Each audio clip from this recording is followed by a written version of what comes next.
Quran oxumaq azalıb. Buna görə istəyirəm toxunasınız bu məsələyə ki, yəni Qurandan uzaq qalmağın fərd və cəmiyyət üzərində olan o mənfi təsirləri var. Bu məsələyə toxunasınız. Elhamdülillahi vahdah və salatu və selamu alə mən la nebiyyə ba'də. Qardaşımız gözəl bir məqama toxundu. Xüsusən də artıq Ramazan ayı 2 aydan sonra Allah müvəffəq etsə, nəsib etsə, Allah hər birimiz nəsib etsin. Ramazan ayı gəlir, yaxınlaşır. Və hər bir mömin, hər bir müsəlman Qurani Kərimi öyrənməlidir. Öyrənməlidir və Ramazan ayında da, bu Ramazan ayı Qurani Kərim ayıdır. Qurani Kərim ayıdır və qardaşımızın da buyurduğu kimi bir çox müsəlmanlar Qurani Kərimdən uzaqdırlar. Qurani Kərimi oxumurlar. Yalnız namazda oxuyurlar Qurani Kərimi. Və Qurani Kərimdən uzaq olmağın fərdə və cəmiyyətə çox böyük zərbəsi var, çox böyük təsiri var möhtərəm qardaşlar. Çünki Qurani Kərim hər bir şeyi özündə əhatə edir. Böyük alimlərdən birisinə soruşurlar ki, və bütün elmləri biz hardan ala bilərik? O buyurur ki, hansı elmi istəsən Qurani Kərimdə var. Bütün elmlər, əqidədə, fiqdə, ailədə, hər bir məsələ Qurani Kərimdə var. Ona görə bir fərd, toplum Qurani Kərimdən uzaqlaşarsa, möhtərəm qardaşlar, o toplumda xeyir bərəkət olmaz. O insanda xeyir bərəkət olmaz. Çünki bütün xeyirlər Quranda cəm olub. İnsan onu oxumalıdır, tədəbbür etməlidir. Əgər onu unudarsa, Allah da onu unudar. Çünki Allah Subhanahu wa Ta'ala Qurani Kərimdə buyurur ki: "Və men a'rada an zikri fe inne lehu ma'işeten danka ve nahşuruhu yevmel kıyameti a'ma." Kim bizim zikrimizdən, bizim sözümüzdən, zikrimizdən üz döndərərsə, fe inne lehu ma'işeten danka. Biz ona sıxıcı bir həyat verərik. Və düşünün ki, bir insan Allahdan uzaqlaşdıqca, Qurandan uzaqlaşdıqca o sıxıntı gəlir ona. Sıxılır. Çünki onun rahatlaşdıran Allahın zikridir. Və sonra Rəbbimiz buyurur ki: وَنَحْشُرُهُ يَوْمَ الْقِيَامَةِ أَعْمَى. Onu qiyamət günü kör olaraq həşr edərik. Və o insan deyər ki: قَالَ رَبِّ لِمَ حَشَرْتَنِي أَعْمَى. Ey Rəbbim, məni nə üçün kör həşr etdin? وَقَدْ كُنْتُ بَصِيرًا. Mən çünki görürdüm dünyada. Allah Subhanahu wa Ta'ala nə buyurar ona? قَالَ كَذَٰلِكَ أَتَتْكَ آيَاتُنَا فَنَسِيتَهَا وَكَذَٰلِكَ الْيَوْمَ تُنْسَى. Bizim ayələrimiz sənə gəldi, sən onları unuttun, bugün də sən unudulursan. Ona görə möhtərəm qardaşlar, ayətləri unutmaq, onları oxumamaq, onlara tədəbbür etməmək, qiyamət günü onun aqibəti bu ayət kərimədədir. O qiyamət günü unudular və deyər ki, Rəbbim, nə üçün məni kör həşr etdin? Allah Subhanahu wa Ta'ala buyurar ki, çünki ayətlərimiz sənə gəldi, sən onları unuttun, bugün də sən unudulursan. Ona görə möhtərəm qardaşlar, Qurani Kərimə sarılmalıyıq və övladlarımıza da öyrətməliyik, ailəmizə də öyrətməliyik və topluma da bunu təşviq etməliyik. Çünki bütün xeyirlər Qurani Kərimdədir. Qurani Kərim nədir möhtərəm qardaşlar? Rəbbimizin kəlamıdır. Bizi yaradan uca Rəbbimizin kəlamıdır. Ona görə bütün xeyirlər oradadır. Hər zaman ona, hər gün vaxtımızı ayırmalıyıq, oxumalıyıq və baxmalıyıq ki, Rəbbimiz bizdən bu ayət kərimələri nə istəyir? Tədəbbür etməliyik. Çünki iman onunla qalxır, onunla artır. Necə ki, Ənfəl surəsində İnnəməl mu'minunəl-ləzīnə izə zükirəllahu vəcilət qulubuhum və izə tuliyət aleyhim əyətuhu zədəthum imanə. Deyir, möminlər o kəslərdir ki, Allahın adı xatırlandığı zaman onların imanı artar. İnnəməl mu'minunəl-ləzīnə izə zükirəllahu vəcilət qulubuhum. Allahın adı xatırlandığı zaman onların qəlbi titrəyər. Və izə tuliyət aleyhim əyətuhu zədəthum imanə. Allahın ayətlərini, Qurani Kərim oxunduğu zaman onların imanı artar. Zədəthum imanə.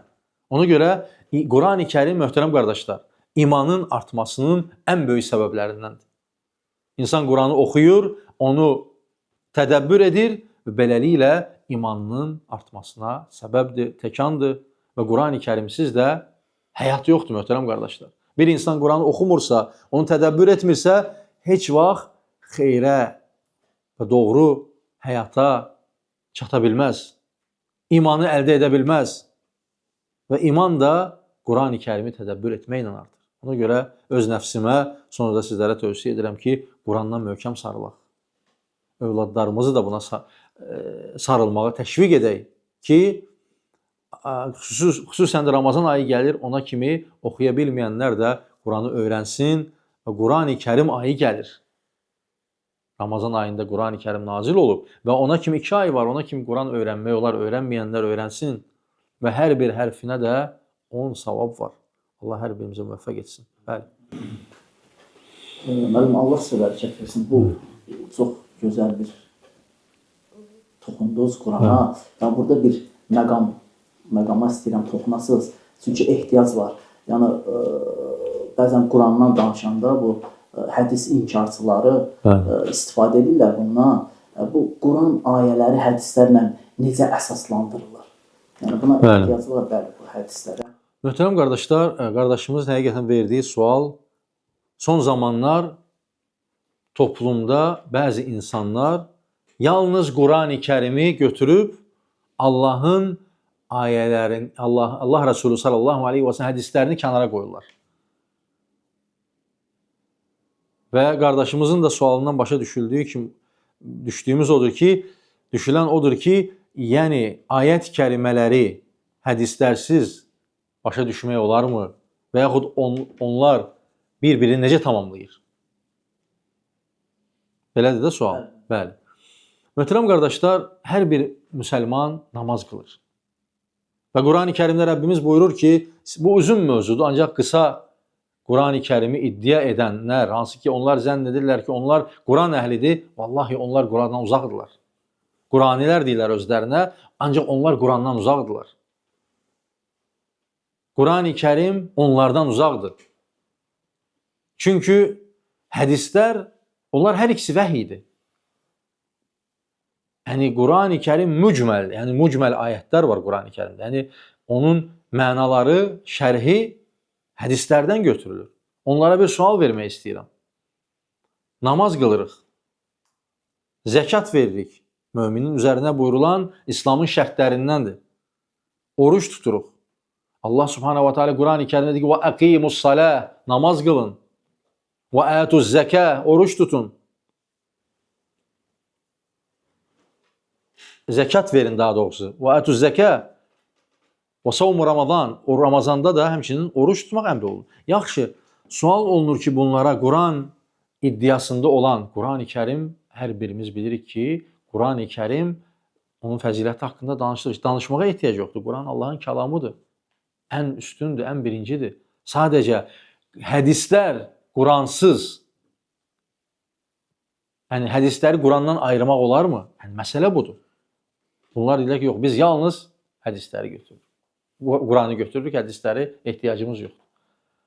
Artıq bu ziddiyyətdir, möhtərəm qardaşlar. Mümkündürmü ki, bir insan Quranı götürsün və hədisləri inkar etsin? Vallahi bu böyük bir ziddiyyətdir. Birinci sualım odur ki, Allah Subhanahu wa Taala Qurani Kərimdə deyir ki: "Və aqimus-salah", namaz qılın. Yaxşı, namazın rükünü, rüküyə getmək, rükuda nələri oxumalıyıq, səcdəyə getdik, səcdədə nə oxumalıyıq, səcdədən necə qalxmalıyıq və səcdədə hansı zikirləri oxumalıyıq və zəkatı Rəbbimiz Qurani Kərimdə "Və atuz-zakah", zəkat verin deyir. Zəkatı hansı miqdarda verməliyik? Yaxşı, bu saydıqlarımız Qurandadır yoxsa sünnədədir? Ancaq Allah Subhanahu wa Taala Qurani Kərimdə buyurur, zəkat verin və namaz qılın. Ancaq bunların izahı hamısı hədislərdən götürülür. Namazı necə qılmalıyıq? Zəkatı hansı miqdarda verməliyik? Orucu hansı vaxtdan hansı vaxta tutmalıyıq? Orucu pozan əməllər hansılardır? Bunlar hamısı sünnədən götürülür. Bəs yaxşı, bu insanlar, Quran iddiasında olan insanlar, özlərini Qurana nisbət edən insanlar, bəs yaxşı bunları hardan götürürlər? Sual olunur. Həqiqətən baxırsan ki, vallahi ziddiyyət içindədirlər. Allah Resulü sallallahu aleyhi və səlləmin sünnəsini Quran-ı Kərimdən ayırmaq olmaz. Onlar hər ikisi vəhidir. Necə biz ayıra bilərik? Və son zamanlarda bəzi cahil insanlar şübhə yayırlar ki, Quran kifayətdir. Bəs yaxşı, Quran kifayətdir və Quranda namazın necə qılınmasıdır, səcdəyə necə gedilməsidir və zəkatın necə verilməsidir, orucun necə tutulmasıdır, bunları sünnəsiz etmək mümkündürmü? Hətta onlardan birisinə sual verdim ki, bəs namaz qılırsan, nəyə görə səcdəyə belə getdin, rüküyə belə gedirsən, bu duaları oxuyursan? Deyir, o vaxtdan belə gəlib, belə də görmüşük. Baxdım ki, cavab tapa bilmir. Cavab tapa bilmir. Vallahi son nöqtəsinə kimi ondan danışdım, gördüm ki, cavab tapa bilmir. Çünki ziddiyyətdir.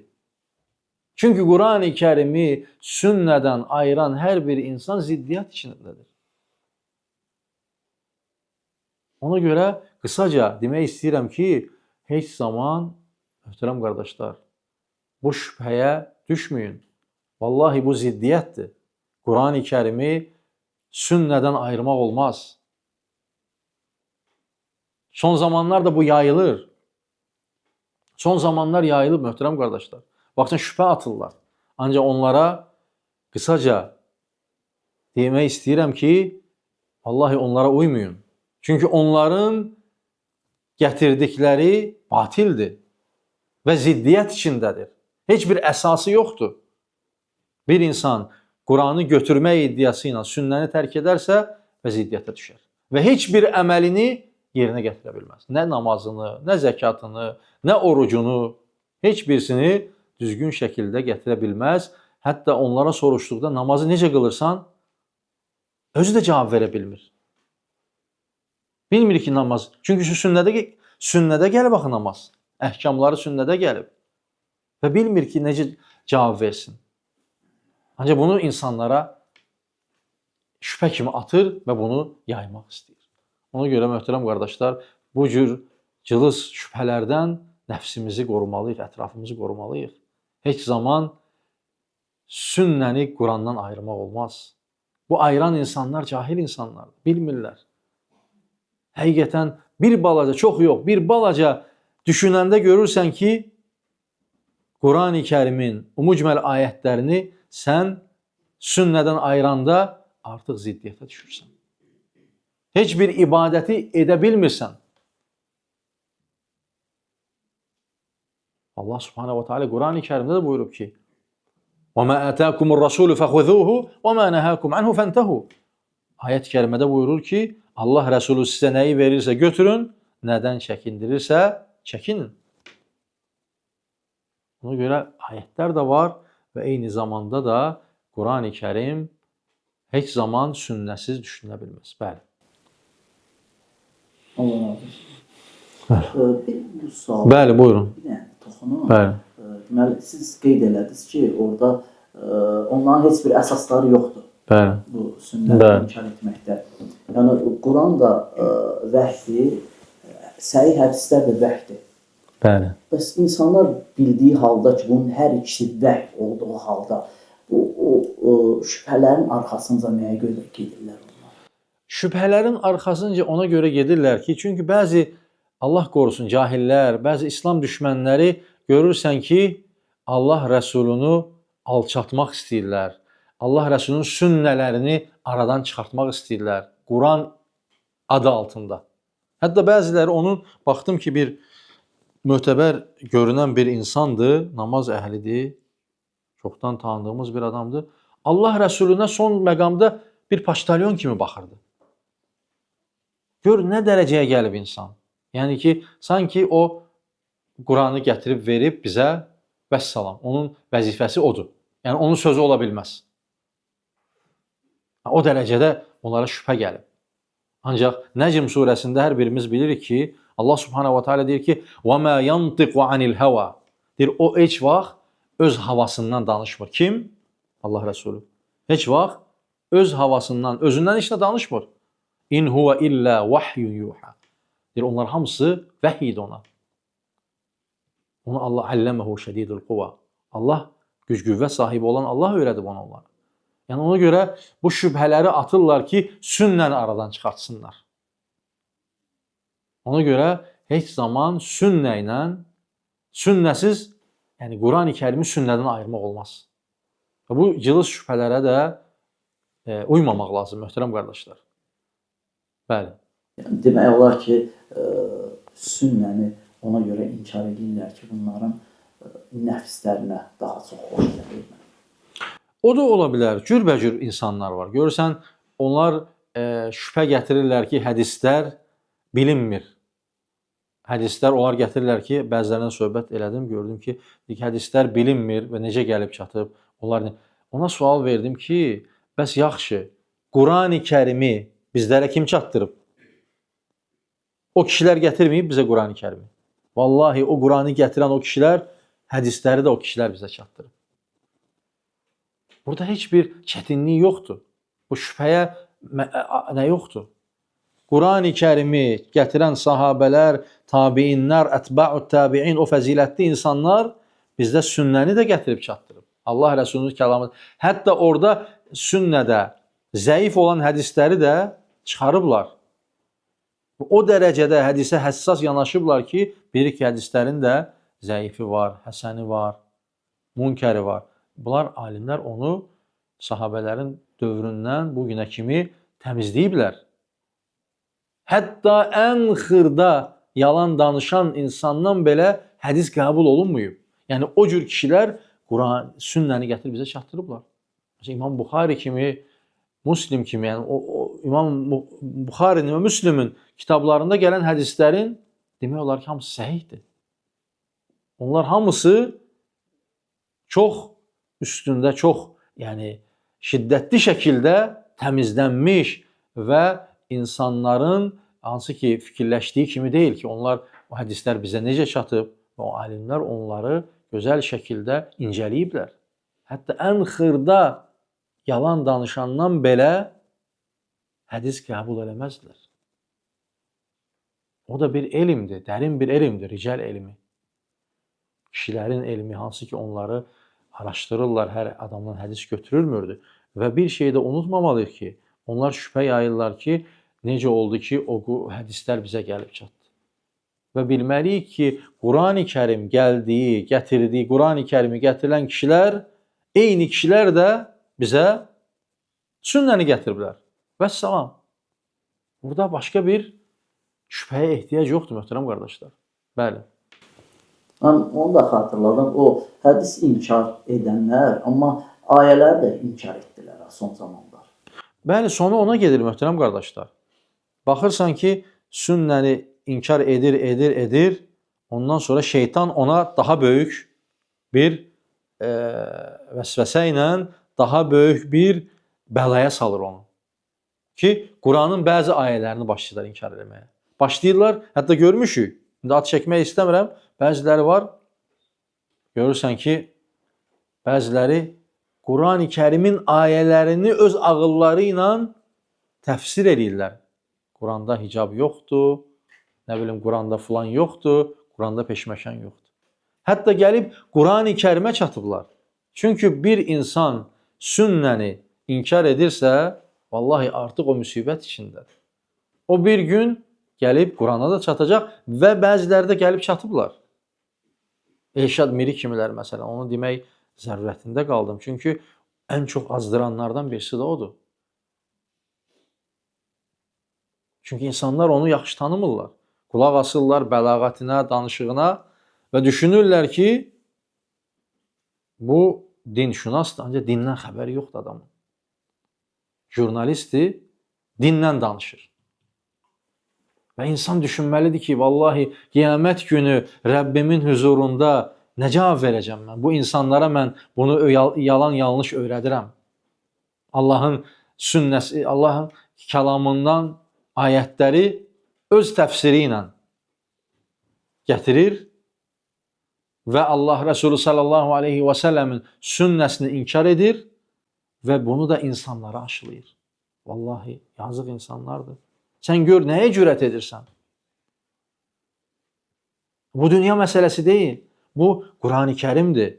Bu Allah Rəsulunun hədisləridir. Sən bunlara cürət edə bilməzsən. Ona görə insan bilmədiyi şey haqqında danışmamalıdır. Çünki yüklənirsən və qiyamət günü halın pis olacaq. Qiyamət günü halın çox pis olacaq, şiddətli olacaq.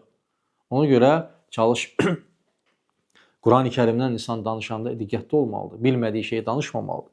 Və həmçinin sünnə, o şərəfli sünnəni inkar eləyənlər də öz cəzasını alacaqlar. Elə bu dünyada da, axirətdə də Allah qorusun. Yəni sünnəni inkar eləmək böyük bir bəladır, müsibətdir. Ona görə belə şübhələrə uymamalıyıq möhtərəm qardaşlar. Çünki bəzən görürük ki, insan da çıxır bəlağətlə danışır. Necə ki Allah Resulü sallallahu aleyhi və səlləm buyurur ki, "Və inne minel beyan ilə sihra." Danışıqda sehr var. Özünə bağlayır insanları. Danışığı ilə, bəlağəti ilə. Ancaq baxırsan ki, dindən xəbəri yoxdur, dindən danışır. Ona görə din bilmədiyin şey haqqında danışmaq olmaz. Əks halda yüklənirsən və insanların da sənin danışdıqlarını insanlar həyatında tətbiq edirlər və onun səbəbkarı sən olursan və özün günah qazandığın kimi onların da günahlarını, haqlarını üzərinə yüklənirsən. Necə ki Allah Resulü sallallahu aleyhi və səlləm buyurur ki, "Mən sənnə sünnətən səyyiətən fələhu vizruha və vizru mən amilə biha ilə yevmil qiyamə." Kim bir pisliyə qapı açarsa, şərə qapı açarsa, o özü də günah qazanır və onu edən bütün insanlar da ondan günah qazanır. İlə yevmil qiyamə, qiyamətə qədər. Ona görə diqqətli olmalıyıq möhtərəm qardaşlar. Bəli. Bəli, buyurun, buyurun. Buyurun. Deməli, belə bir sual var. Tələbə şeyxin və ya elm tələbəsinin bir xətası olanda onu necə düzəltməlidir? Yəni dərs əsnasında və yaxud belə, yəni necə yerinə yetirilməlidir bu məsələ? Möhtərəm qardaşlar, tələbə müəlliminin xətasını bəli düzəldə bilər. Ancaq yaxşı olar ki, onu təklikdə ona izah eləsin. İnsanlar içində yox, yəni gözəl bir şey, hikmətlə. O demək deyil ki, müəllim toxunulmazdır. Onun da xətası ola bilər. Və onun da xətasını düzəltmək labuddur, lazımdır. Demək lazımdır ki, bu məqamda xəta edirsiniz və ola bilər o insanlara yayılıbsa, sonradan onu yenidən izah eləmək olar ki, bəs burada mən xəta etmişdim və bunu da etiraf edib düzəltmək lazım. Çünki yük qalır insanın boynunda. Kimsə sənə gəlib xəbər verirsə, nə isə o xətanı düzəltmək lazım və insanlara da onu çatdırmaq lazım ki, bəli, mən bu məqamda xəta etmişdim və o şərəfdir onu düzəltmək. Vallahi şərəfdir. Bu dünyaya heç kim gəlməyib ki, yüklə getsin. Şərəfdir ki, bir mömin üçün, bir müsəlman üçün xətası ona deyilir və o da onu etiraf edir. Əgər insanlara da onu çatdırıbsa, onu insanlara tənbih edir. Bəli. Yəni bu təklikdə olmalı. Təklikdə olur, bəli, təklik. Hər bir insanın xətası, nəinki müəllimin, nəinki tələbənin. Bir insan xəta edirsə, onun xətasını birinci təklikdə olmalıdır. Təklikdə xəbər verməlisən. Bir qardaş xəta eləyib, onu insanlar üçün ifşa eləmirsən də. Yəni sadəcə o ifşa eləmək artıq ən son mərhələdir ki, ola bilər elə bir hal yaranar ki, bəyan eləmək məcburiyyətdə qalarsan. Ancaq bir insan xəta eləyirsə, mütləq onu müəllimindən, tələbəsindən, kimindən asılı olmayaraq onu kənarda nəsihət eləmək lazımdır ilk növbədə. Demək olar da, yəni təhlükəli xəta var. Bəli. Yüngül xəta var. Bəli, təbii ki, məqamlar var. Yəni biz deyək ki, insan bir dəfə xəta eləyib, onu sıraz həmən ifşa eləmək olmaz. Çalışmaq lazım, onu nəsihət edəsən, hikmətlə. Yəni ola bilər də birdən dərs əsnasında müəllim elə bir xəta eləyər ki, onu təkliyə saxlasan, o xətanı tələbələr götürərlər. Yox, düzəltmək olar. Elə bir məqamlar var ki, düzəldəsən. Burada bir çətinlik yoxdur. Ola bilər insandır, bilmədən hansısa bir sözü deyir. Onu düzəltmək olar, bəli, gözəldir. Subay qardaşlar evlənə bilmirlər, evlənmək üçün yəni hansı səbəblərdən tutunsunlar? Bəli. Möhtərəm qardaşlar, son vaxtların deyək ki, çox insanların, çox qardaşlarımızın yəni ki, çətinlik çəkdiyi məqamlardan birisi də ki, son zamanlar evlənmək çətinləşib. Biz eşidirik, hamımız, yəni cəmiyyətin içindəyik, eşidirik və görürük ki, həqiqətən də son illərdə və getdikcə də sanki çətinləşir. Və təbii ki, insan, mömin hər zaman birinci bir şeydən başlamalıdır. Birinci duadan başlamalıdır. Allahdan istəməlidir. Çünki hər şeyə qadir olan Rəbbimiz onu bizlər üçün asanlaşdırmasa, o heç vaxt asanlaşa bilməz. Ona görə möhtərəm qardaşlar, duaya vaxt ayırmalıyıq. Çoxlu dua etməliyik. Bəli, dua edir qardaşlar, dua edirlər. Yəqin ki, ehtiyacı olan, evlənmək istəyən və hər bir sahədə belədir ki, insanın nəyə ehtiyacı var, onun duasını edir. Ancaq ki, daha çox etməliyik, möhtərəm qardaşlar. Yəni, daha çox istəməliyik Allahdan. Və görürsən ki, gecikir və duanı artır. Və daha çox istə. Daha çox istə. Bu birinci məqamdır. Ən çox edə biləcəyimiz Rəbbimizdən istəməliyik. Çünki hər şey onun əlindədir. Allahdan çoxlu istə verəcək. O qapı bir gün açılacaq. Bu birinci məqamdır. Və ən üstün məqamdır ki, istəmək. İkincisi, möhtərəm qardaşlar, səbəbdən tutmaq. Düzgün səbəblərdən tutmaq. Üçüncüsü, sənə açılan dəyərli fürsətləri yerinə gətirmək. Yəni, gördün ki, Allah subhanahu wa ta'ala bir sənə evlənmək üçün şans verib, bir fürsət verib, çalış, istixarə et və onu dəyərləndirməyə çalış. Yəni, çox incələmə. Çox incələyəndə şeytan da orada öz rolunu oynayır. Və görürsən ki, şeytan sənə fürsət vermir. Çünki şeytan hər zaman ailələrin dağılmasını istəyir, möhtərəm qardaşlar. Heç zaman istəmir ki, birləşsinlər. İki gənci birləşdirmək savabdır, əcirdir, gözəl bir xeyirdir. Kim bacarırsa, iki dənə gözəl bir insanı cəm edir. Allah Rəsulunun sünnəsini yaşamaqda onlara kömək olmuş olur. Ancaq şeytan bunu istəmir. Ona görə sənə gələn fürsətlərin dəyərləndir. Və bizlərə, möhtərəm qardaşlar, istixarə qoyulub. Allah Rəsulü sallallahu aleyhi ve sellem bizlərə istixarə qoyulub. Sənə bir qapı açıldı evlənmək üçün, istixarə et. Ondan sonra addım at. Allah hər birimizə və bütün müsəlmanlara xeyir nəsib etsin və evlənmək istəyən qardaşlarımıza da, bacılarımıza da xeyirli evliliklər nəsib etsin. Bəli. Yol keçəndə bu sağ tərəfi buraxmaq məsələsi. Bəli. Qardaşlar, xahiş edirəm, ümumiyyət olmasınız. Yəni, bu sünnətdirmi, vacibdirmi, öncə böyük buraxılmalıdır, yoxsa sağ tərəfdən keçilməlidir? Möhtərəm qardaşlar, ümumən Allah Rəsulü sallallahu aleyhi və səlləm hər zaman bizlərə tövsiyə edərdi ki, sağdan keçməyi, hər bir şeydə daha doğrusu sağdan istifadə etməyi, xeyir işlərdə sağdan istifadə etməyi bizlərə tövsiyə edərdi. Məsələn, ayaqqabı giyinərkən olsun və xeyir işlərdə yol verərkən bəzi alimlər gətirirlər ki, yəni böyüklərə yol vermək daha müvafiqdir. Böyük insanlara yol vermək. Təbii ki, sağdan keçərlərsə daha gözəl. Ancaq böyüklərə yol vermək daha uyğun sayılır. Və ümumi götürəndə isə sünnədə odur ki, sağdan keçmək və alimlər də müəyyən dəlillərə əsasən gətirirlər ki, yəni böyüklərə üstünlük vermək müstəhəbdir. Daha yaxşıdır, bəli. Son zamanlar bu sosial şəbəkələrdə ruqiyyə mərkəzləri, belə reklamlar, yəni cürəbəcür yağlar, sular, yəni oxumuşuq, bu belə eləyir, elə eləyir. Yəni bu cür üslub, bu dinimizdə yəni nə kimi yer alır? Möhtərəm qardaşlar, bəli, ruqiyyə dinimizdə sünnədə gələn gözəl əməllərdəndir. Yəni ruqiyyə eləmək. Ruqiyyə nədir? Ümumiyyətlə bəzən ruqiyyə deyiləndə insanlar qorxurlar. Ruqiyyə böyük, çətin bir əməl deyil.